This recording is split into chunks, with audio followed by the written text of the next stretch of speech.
இந்த கன்னி ராசி எப்படி இருக்கு இந்த லக்ஷ்மி நாராயணா யோகத்துல? பொது வந்து பார்த்தீங்கன்னா மேடம், இந்த கன்னி ராசி என்பர்கள் இப்போ தொழில் அதே மாதிரி ஒரு இன்க்ரிமெண்ட்டுக்கு 4 பேர் பேரை ரெக்கமெண்ட் பண்ணுறாங்கன்னா அதில் ஒரு பேர் உங்களுதாவும் இருக்கும். ஒரு பொது வந்து பார்த்தீங்கன்னா கன்னியை பொறுத்த வரைக்கும் அவங்க எந்த தொழில் செஞ்சாலும் ரொம்ப பர்ஃபெக்டாக செய்வாங்க. பொதுவாக கன்னி வந்து நேர்மை தவறாதவர்கள் தான். ஆனால் எல்லா ராசியிலையும் கொஞ்சம் குறுக்கு வழியில் போகிற டிக்கெட்ஸ் இருக்க தானே செய்யுது. அந்த மாதிரி குறுக்கு வழியில் பணம் சம்பாதிக்கணும் அப்படின்னு நினைக்கவே கூடாது. முக்கியமாக லாபஸ்தானத்தில் குரு வந்து அமரும் போது.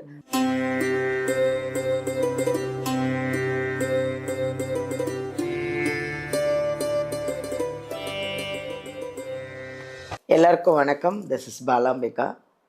உலகமெல்லாம் பார்த்து ரசித்து உங்களோட கமெண்ட்ஸ் எல்லாம் நாங்கள் பார்த்து நீங்கள் எங்களோட ஃபேன் ஆகி நான் உங்களோட ஃபேன் ஆகி அந்தளவுக்கு வந்து இந்த ஜோதிடர் யுகம் சேனல் வந்து அவ்வளோ ஒரு அழகான ஒரு வைப்ரேஷனோட ஒரு கமெண்ட்டோட அவ்வளோ அழகாக கொண்டு போயிட்டுருக்கீங்க. ரொம்ப சந்தோஷமாக இருக்குது. இதுக்கெல்லாம் நீங்கள் தான் காரணம். அதுக்கு முதல்ல உங்களுக்கு எல்லாருக்கும் மிகப்பெரிய நன்றி சொல்லணும். நாங்கள் வந்து நிறைய விஷயங்கள் உங்களுக்கு நாங்கள் தெளிவாக ஜாதகம் எல்லாமே நாங்கள் சொல்லிகிட்ருக்கோம். அதில் இன்றைக்கி ஜூன் மாதத்தில் லக்ஷ்மி நாராயண யோகம் அப்படின்னு ஒன்று இருக்குது. அப்படின்னா என்ன, அது எப்போ வருது, அது இந்த 12 ராசிக்கு எப்படி இருக்க போகுது அப்படிங்கிறத நம்ம யாரை அப்படி பார்த்து கேட்க போகிறோம் அப்படின்னா, ஜோதிட சிரோன்மணி டாக்டர் தீபா அருளாளன் அவர்களை தான் நம்ம பார்க்க போகிறோம். அவங்கக்கிட்ட தான் நம்ம நிறைய விஷயங்களை கேட்க போகிறோம். உங்கள் 12 ராசிக்கும் அவங்க நிறைய இந்த லக்ஷ்மி நாராயண யோகம் எப்படி இருக்குதுன்னு சொல்ல போகிறாங்க. கவனமாக கேளுங்க. கவனமாக இந்த வீடியோவை ஸ்கிப் பண்ணாமல் ஃபுல்லாக பார்த்தீங்கன்னா தான் அவங்க என்னென்ன சொல்கிறாங்க அப்படின்னு அது உங்களுக்கும் புரியும். ஓகேவா? அவங்கள சந்திப்போமா? வாங்க பார்க்கலாம். வணக்கம் மேம். வணக்கம் மேம். சொன்னேனே, நான் தான் அழகான ஒரு கோல்டு மகாலட்சுமி மாதிரி. பாருங்கள், அவங்க எப்படி ஒரு மகாலட்சுமி மாதிரி அழகாக ஒரு அம்சமாக அஷ்டலக்ஷ்மி மாதிரி உட்காந்துருக்காங்க. நிறைய இப்போ நம்ம வந்து பார்த்துட்ருக்கோம். நிறைய விஷயங்களை வந்து நீங்கள் மக்களுக்கு சொல்லிகிட்ருக்கீங்க. நிறைய உங்களால் அவங்க நிறைய பயனடைகிறாங்க.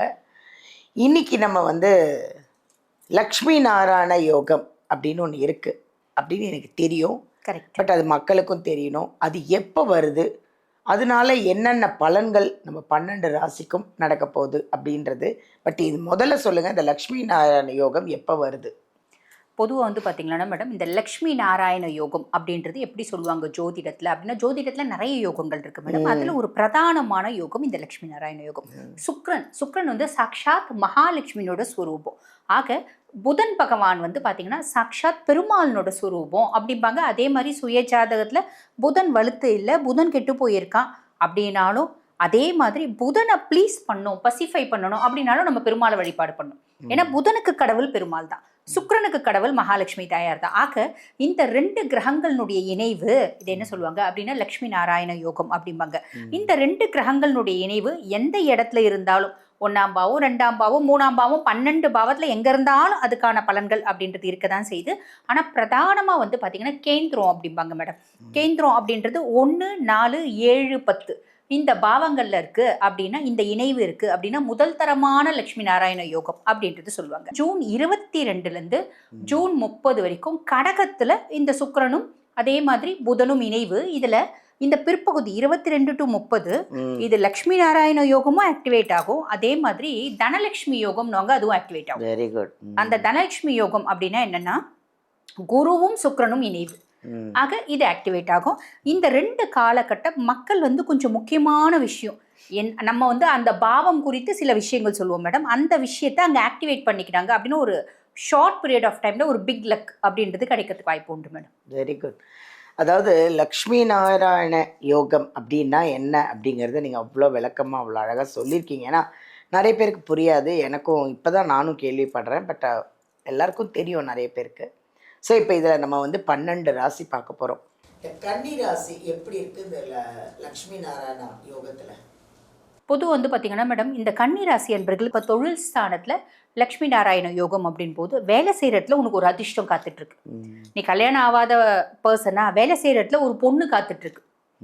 கல்யாணம் ஆகாத பொண்ணா வேலை செய்கிற இடத்துல ஒரு பையன் காத்துட்டு இருக்கா, நீ கல்யாணம் பண்ணிக்கிறதுக்கு அப்படின்னு சொல்லலாம்.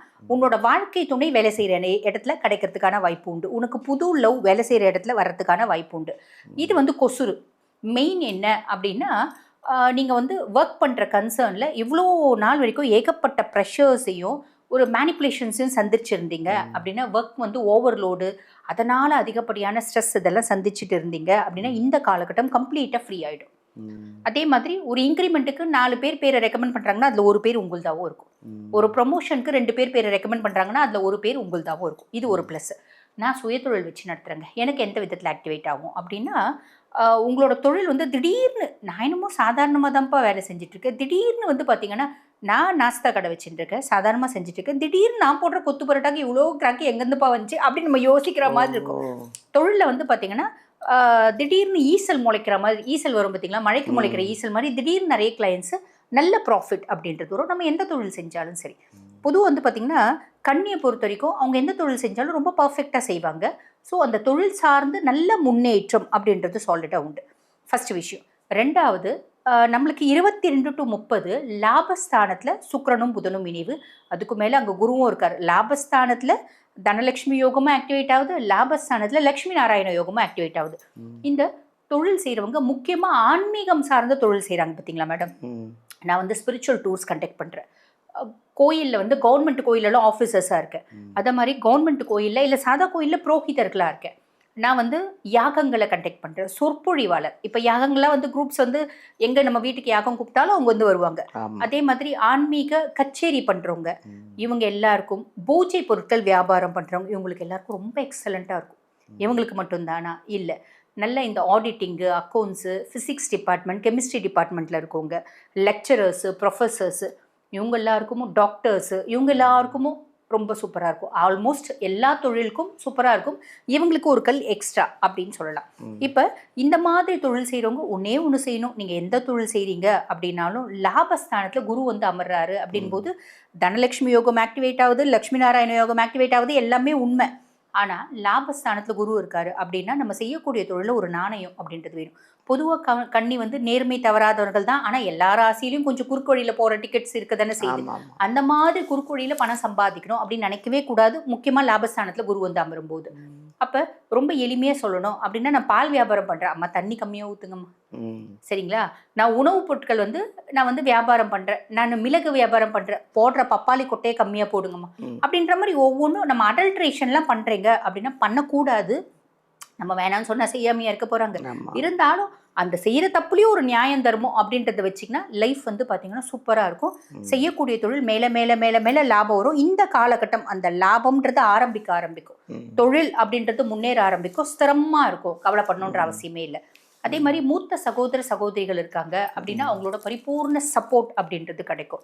ஃப்ரெண்ட்ஸ் வந்து நமக்கு சாதகமான வேலைகளை ஃப்ரெண்ட்ஸ் செய்வாங்க. அதுக்கான ஒரு வழியும் உண்டு, வாய்ப்பும் உண்டு அப்படின்னு சொல்லலாம். ஃப்ரெண்ட்ஸ் கூட சேர்ந்து நான் வந்து பார்த்தீங்கன்னா ஒரு பிஸ்னஸ் ஆரம்பிக்கலான் இருக்கேன், ஃப்ரெண்ட்ஸ் கூட சேர்ந்து நான் வந்து ஒரு ஸ்பிரிச்சுவல் டூர் கண்டக்ட் பண்ணலான் இருக்கேன் அப்படின்லாம் அவங்க பிளான் பண்ணுறாங்க. கன்னிராசி என்பர்கள் அவங்க சுய ஜாதகத்தில் பார்ட்னர்ஷிப் கன்சர்ன் அவங்களுக்கு ஒத்து வருமா அப்படின்றது மட்டும் பார்த்துக்கணும். பார்த்துட்டு ஒத்து வரும்னா தாராளமாக செய்யலாம், நல்லது மட்டுமே நடக்கும். ரொம்ப நல்லா அழகாக சொன்னீங்க மேம், சூப்பராக. கன்னி ரொம்ப நல்லா இருக்குங்க. ஏன்னா எனக்கு தெரிஞ்சு சுற்றி வட்டாரம் ஃபுல்லாக கன்னி தான். ஸோ கன்னி இப்போ நீங்கள் முடிச்சுட்டே இருந்திருப்பீங்க, எனக்கு என்ன சொல்லுவாங்க அப்படின்ட்டு. நல்லா இருக்கு, கவலைப்படாதீங்க, ஹாப்பியாக இருக்குது. கன்னி தான் இப்போ அப்படின்ற அளவுக்கு எங்கள் மேம் சொல்லியிருக்காங்க. வாழ்க்கையில் இருக்கிற கொஞ்ச காலம் சந்தோஷமாக ஹாப்பியாக ஜாதகமும் பாருங்கள். ஏன்னா அந்த கட்டத்தில் என்ன இருக்குது அப்படின்னு தெரியாததுனால வீடியோ நம்பர் எடுத்து எங்கள் மேம் கிட்ட கரெக்டாக பார்த்துக்கோங்க. அதுக்கேற்ற மாதிரி ஃபாலோ பண்ணிங்கன்னா இன்னும் நல்லது. ஓகேவா? தேங்க்யூ.